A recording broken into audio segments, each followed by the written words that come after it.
Ayağını çalındım bunun da. Koş koş.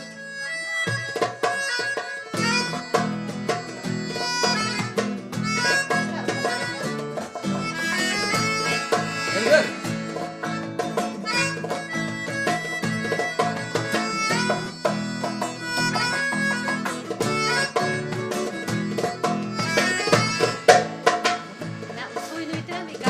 Gelip uzun bana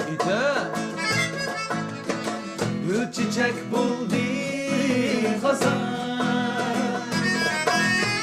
Kız gelip uzun bana gül çiçek buldu hazan.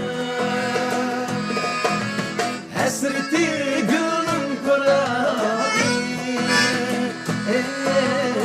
her kömürlerge ayar. Hasreti gülüm kuradı her kömürlerge ayar.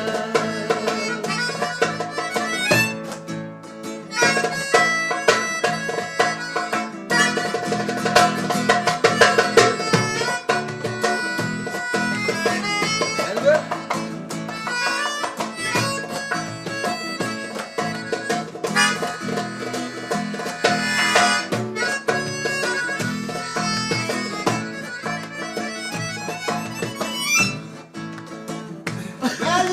Belki ılık bahar mı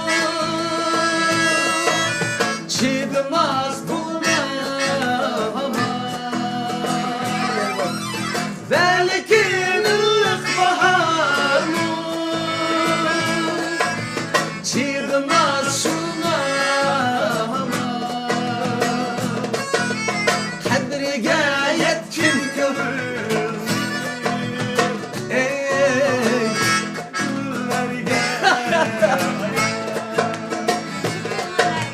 Kadriga yetkin kömür erzini kıldım Kadriga yetkin kömür her kömürlerge ayar.